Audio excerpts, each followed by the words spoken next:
The following program is intended for mature audiences and contains graphic descriptions of real events, violence, and subject matter that some viewers may find disturbing. Viewer discretion is strongly advised. The stories we share are presented for educational and documentary purposes only. We believe in the importance of understanding these events to learn from the past and honor the victims. Because of the sensitive nature of this content, it may not be suitable for all viewers. If you find the topics discussed to be distressing, we encourage you to prioritize your well-being. If you or someone you know needs support, please reach out to a mental health professional or a trusted support network. Your mental health is important. Thank you for joining us with an open and respectful mind. Let's begin. The signal you're hearing comes from a place that never sleeps. It hums through the dark, through every lonely town, every locked door, every secret buried under frozen soil. Welcome to Dead Signal, True Crime Comics, where every transmission brings a story too real for comfort and too strange to forget. Tonight's broadcast is a return to the beginning, the quiet, windswept heartland of America. A town so small, the streetlights cut off before the cornfields do, where one man's obsession with death turned a farmhouse into something far worse than a grave. This is the story of Edward Theodore Gein, the butcher of Plainfield. Plainfield, Wisconsin, in the 1950s, was the picture of rural tranquility, a place where everyone knew their neighbors and doors were rarely locked. But beneath this veneer of peace, a darkness was growing, centered on a dilapidated farmstead on the outskirts of town. This was the home of Ed Gein, a quiet, solitary man known for his odd jobs and even odder grin. Neighbors saw him as a harmless eccentric, a lonely soul who mostly kept to himself after his mother, Augusta, passed away. What they didn't know was what Ed did in his spare time. They didn't know about his late-night visits to the local cemeteries or the grim collections he was bringing back home. It all started to unravel on November 16, 1957. Bernice Worden, the owner of the local hardware store, had vanished. The last person to see her alive? Ed Gein, who had been in the store that morning. When investigators went to Gein's farm, they weren't just looking for a missing person. They were about to step into a real-life house of horrors. The scene they discovered was beyond anything they could have imagined. A grotesque gallery crafted from human remains. The discovery would not only shatter the innocence of a small town, but also inspire some of the most infamous villains in cinematic history. Gein wasn't a typical serial killer. His motives were rooted in a complex and disturbing relationship with his deceased mother. He sought to preserve her, to become her, blurring the lines between the living and the dead in the most horrifying ways imaginable. His crimes exposed a chilling truth, that the greatest monsters can hide in the plainest sight, behind a shy smile in a town where nothing bad is ever supposed to happen. Join us as we dig deeper into the mind of the man who became the butcher of Plainfield. If you find these stories as compelling as we do, make sure to hit that subscribe button and ring the notification bell so you don't miss our next transmission. Thanks for tuning in to Dead Signal. In the heart of rural Wisconsin, a place defined by long, hard winters and even harder labor, a story began that would curdle the blood of a nation. On August 27, 1906, in a small farmhouse near La Crosse, Edward Theodore Gein was born. From his very first breath, his world was one of isolation, dysfunction, and absolute control. This is the story of the boy who would become the butcher of Plainfield and the dark, twisted roots from which he grew. His father, George Gein, was a carpenter by trade, but an alcoholic by nature. His life was a blur of heavy drinking and lost jobs, a cycle of resentment and humiliation. His mother, Augusta, was the polar opposite, a devout follower of a strict fundamentalist Lutheranism. She saw the world as a pit of sin and depravity. She was utterly convinced that women, sexuality, and any worldly pleasure were the devil's work. Augusta didn't marry George for love. She saw him as a project, a man she could perhaps reform, but more importantly, a means to an end. She wanted a family she could mold in her own image of purity, a family shielded from the filth of the outside world. Their home wasn't filled with affection. It was a fortress of control, built with the bricks of fear and the mortar of shame. Augusta's voice echoed with scripture, but not the comforting verses. She spoke of punishment, wrath, and the moral decay she saw everywhere. By 1914, Augusta had had enough. She made the decision to sever her family from civilization completely. She bought a 155-acre farm on the very outskirts of Plainfield, Wisconsin, a tiny town swallowed by marshes and farmland. The farmhouse was old, weathered, and miles from the nearest neighbor. Her goal was terrifyingly simple: to quarantine her two sons, Henry and the younger Edward, from the perceived corruption of society. Growing up, the boys' lives were a monotonous loop of church, school, and grueling farm work. There were no playdates, no neighborhood friends. Their only real teacher was Augusta. She taught them to read, but she also taught them her gospel. Humanity was wicked. Sex was a cardinal sin, and all women except for her, of course, were vessels of temptation, tools of the devil. Even as a small child, Ed was different. His teachers remembered him as strangely polite, but completely socially inept. He would flinch from eye contact, erupt into a high-pitched laugh for no apparent reason, and seemed to exist in a world separate from the other children. He was a good student, particularly in reading, but he was utterly alone. Augusta made sure of it. She forbade him and Henry from making friends, convinced they would only lead her boys to sin.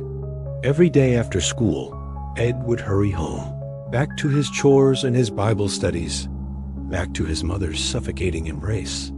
A strange fascination began to bloom in the young boy's mind, an obsession with anatomy and death. It's said that he would secretly devour medical encyclopedias and lurid pulp magazines filled with stories of cannibals and headhunters. This macabre curiosity, this fascination with the fragile mechanics of the human body, would only grow stronger with time. The Gein household was a pressure cooker of twisted emotions, with Augusta as both the revered idol and the feared tyrant. Ed, especially, worshipped her. To him, her voice was the voice of God, the ultimate authority on right and wrong. His father, George, with his drinking and his weakness, became an object of quiet contempt. Ed saw in his father everything his mother railed against. Augusta would constantly belittle George in front of the boys, calling him useless, a sinner, a failure. Ed absorbed it all, developing a deep pathological disgust for the very things that defined his father. When George drank, the arguments were explosive. Augusta, believing divorce was a sin, remained trapped, channeling her rage into her sermons against her husband. Ed internalized this dynamic, cementing a distorted view where his father represented weakness and his mother represented divine strength. As Ed entered his teenage years, he withdrew completely. He finished 8th grade and left school for good, dedicating his life to the endless labor of the farm. He was a permanent fixture of the background, a local eccentric. The people of Plainfield saw him as off, peculiar but harmless, with his awkward grin, his strange, high laugh, and his almost childlike demeanor. He read constantly, but his choices were telling. He consumed religious texts, morality tales, and adventure stories, but his diet increasingly turned to sensational pulp magazines about war, anatomy, and grisly horrors. The outside world was a source of intense fascination, but Augusta's grip was a steel trap, anchoring him to the isolated farm and her twisted doctrines. The world is evil. Sex is sin. Women are the devil's instruments. These weren't just lessons. They were the very foundation of his psyche. He was entirely dependent on her, incapable of forming any human connection that wasn't filtered through her approval. In 1940, George's body finally gave out. Years of alcoholism led to heart failure, and he died, leaving Ed and his older brother Henry alone with Augusta. George's death removed the last, albeit weak, buffer between Augusta's total control and Ed's complete submission. With their father gone, Henry, now a grown man, started to push back. He grew more independent and became deeply concerned about Ed's unnatural, all-consuming devotion to their mother. He even confided in neighbors, telling them his brother's attachment to Augusta just wasn't right. A dangerous tension began to build between the two brothers, a tension that would erupt in tragedy just 4 years later under deeply suspicious circumstances. Looking back, psychologists and criminologists see a perfect storm of factors in Ed's early life. The extreme social isolation prevented any normal emotional growth. The relentless religious indoctrination filled him with a crippling sense of guilt and shame, especially around sexuality. His mother's absolute psychological domination left him emotionally stunted, unable to separate his own identity from her will. The absence of any positive male role model left him with a warped understanding of masculinity, and the daily realities of farm life, the slaughter of animals, the constant presence of death, normalized the physical aspects of mortality and decay. By the time Ed Gein reached adulthood, he was a man in name only. Emotionally, he was a child. Socially, a ghost. His mind had become a closed, isolated system, shaped by one voice, one house, and one consuming, twisted idea: that the only way to preserve something pure was to possess it completely. And soon, he would begin to act on that belief. When George Gein died, his sons, Ed and Henry, were left alone with their domineering mother, Augusta. For them, George's death wasn't a tragedy. It was a relief. The house fell silent, no longer punctuated by drunken rages. Instead, it was filled with Augusta's voice, her constant sermons on sin, death, and eternal punishment. These weren't just religious teachings. They were the building blocks of Ed's worldview. The outside world wasn't just dangerous. It was filthy, unholy, and corrupt, a poison he was taught to fear. To make ends meet, Ed and Henry took on odd jobs around Plainfield. Ed was known as a dependable worker, soft-spoken, a little odd, maybe, but harmless. He had a habit of laughing at strange moments and seemed deeply uncomfortable around women. Neighbors would later describe him as polite but distant, a man who always seemed to be looking just past you, as if listening to a conversation no one else could hear. Then came the spring of 1944. A routine brush fire on their property, meant to clear dead vegetation, spiraled out of control. When the smoke cleared, Henry was missing. It was Ed who led the authorities directly to his brother's body, lying in an unburned patch of ground. The scene was strange. The fire hadn't reached the spot where Henry lay, and there were bruises on his head. But in the chaos, with no other explanation, the death was ruled a tragic accident. And just like that, Ed was completely alone with his mother. Not long after, Augusta suffered a stroke. Ed's attachment to her, already intense, deepened into a complete obsession. He became her sole caretaker, her servant. She was weaker, more fragile, but her lectures on sin continued. One day, she saw a neighbor beat a dog while the man's girlfriend screamed for him to stop. Augusta was horrified, but not by the cruelty. She was disgusted by the woman's presence, calling her filthy and damned. That very night, Augusta suffered another fatal stroke. Her death didn't just break Ed's heart. It shattered his reality. He boarded up her bedroom, the parlor, and the sitting room, sealing them off like sacred tombs. Dust settled on the furniture, but these rooms remained untouched, preserved in time. The rest of the house, however, descended into chaos. It became a hoarder's den, piled high with newspapers, broken tools, and rotting food. Ed confined himself to a single filthy corner near the kitchen, sleeping on a cot beside a pot-bellied stove. The house of Augusta was now the House of Silence. In the small town of Plainfield, Ed Gein was just a harmless curiosity. He did odd jobs, plowed gardens, and was even trusted to babysit for neighbors. He was quiet, polite, and paid his bills. But beneath the surface, strange rumors circulated, things people would only connect in hindsight.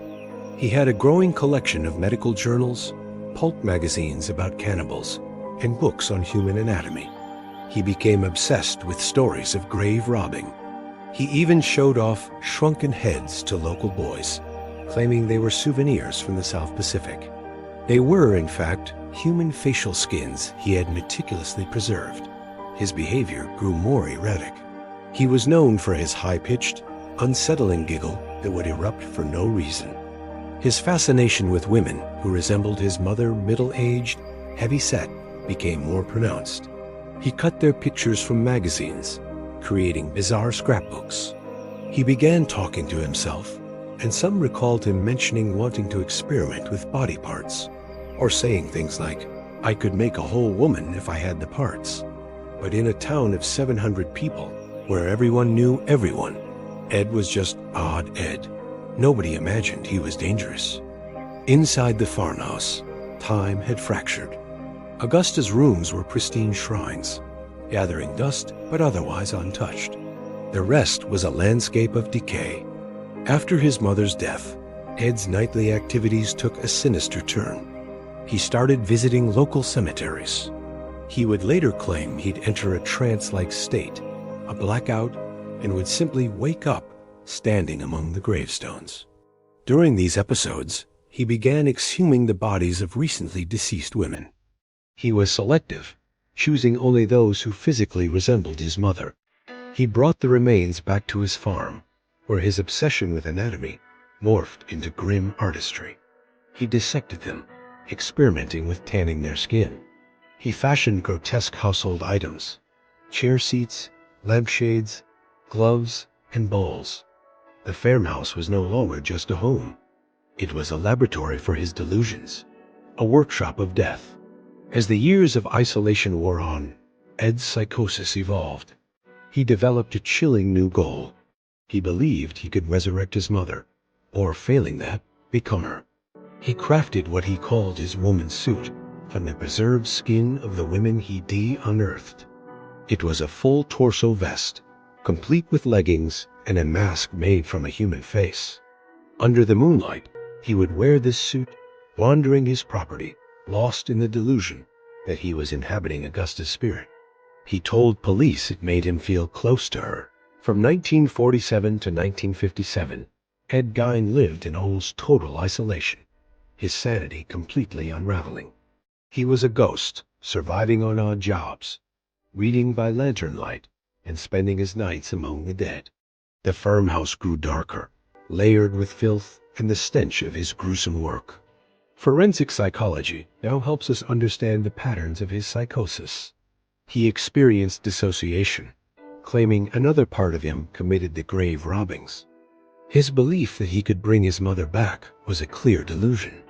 His wearing of female skin was not sexual, but a form of transvestic ritualization, an attempt to embody his mother.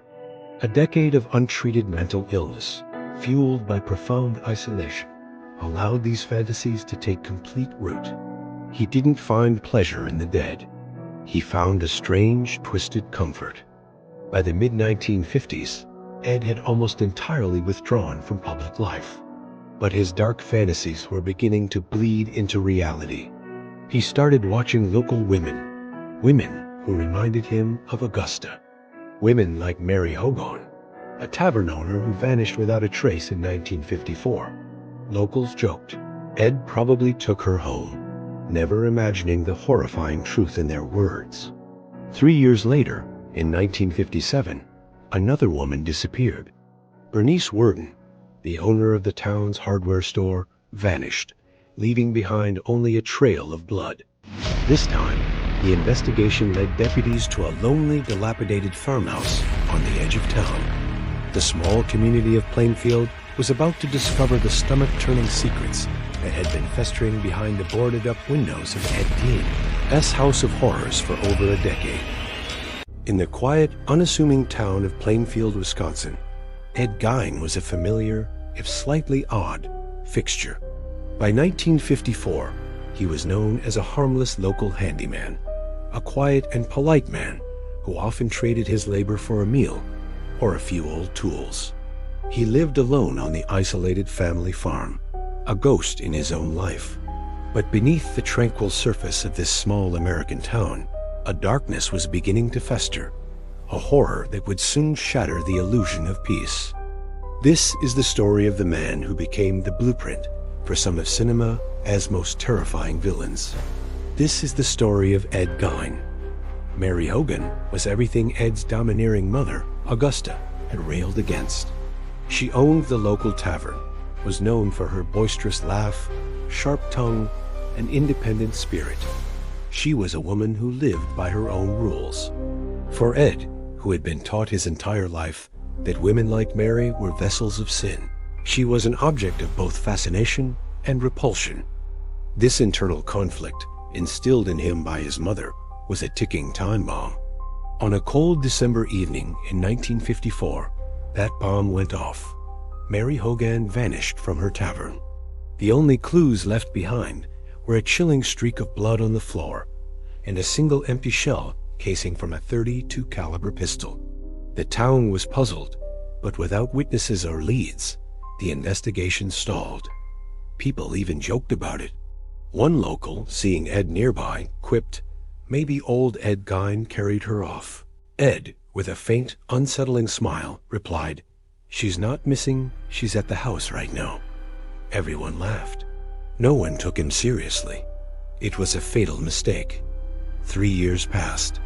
Life in Plainfield returned to its sleepy rhythm. Then, on the morning of November 16, 1957, terror struck again. Bernice Worden, the 58-year-old owner of the town's hardware store, was gone. Her son, Frank Worden, who also happened to be the deputy sheriff, arrived at the store to find it empty. The cash register was open, and a dark pool of blood stained the floor. The last receipt written that morning was for a gallon of antifreeze. The customer's name? Gein. That night, as snow blanketed the frozen Wisconsin fields, Sheriff Art Schley and his deputies drove out to the Gein farm. The old farmhouse stood dark and silent against the winter sky. There was an oppressive stillness, broken only by the whistling wind. When they forced the door open, the beams of their flashlights cut through the darkness, revealing a scene of unimaginable squalor. The house was a labyrinth of junk. Piles of newspapers, broken tools, bones, and garbage were stacked to the ceiling. But it was the smell that hit them first, a sickening, sweet odor of decay that clung to the air. In a back summer kitchen, Deputy Worden's flashlight caught something hanging from a ceiling beam. He squinted, trying to make sense of the shape. At first, it looked like a butchered deer. Then, the horrifying realization dawned on him. It was the body of his mother, Bernice Worden. Her head was later found in a burlap sack. The nightmare had just begun. As the deputies searched the rest of the house, the true scale of Ed Gein's depravity was unveiled. What they found would haunt them for the rest of their lives and shock the entire nation. This was no ordinary murder scene. It was a workshop of human horror. They found a chair, its seat upholstered in human skin. They found bowls fashioned from the tops of human skulls. A lampshade, they realized with dawning dread, was made from a woman's face. There were masks, entire human faces that had been carefully peeled from skulls and tanned like leather. And in a box, a full suit leggings and a vest made entirely of human skin.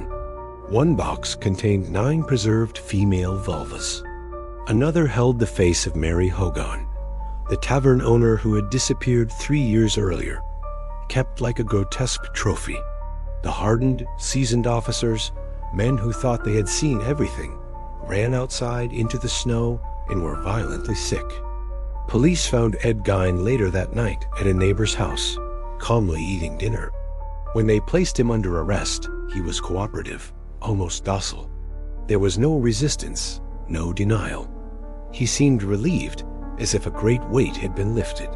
When Sheriff Schley asked if he was responsible for the death of Bernice Worden, Ed simply nodded. When asked about the other remains in the house, he replied softly, "Most of them were already dead when I got them."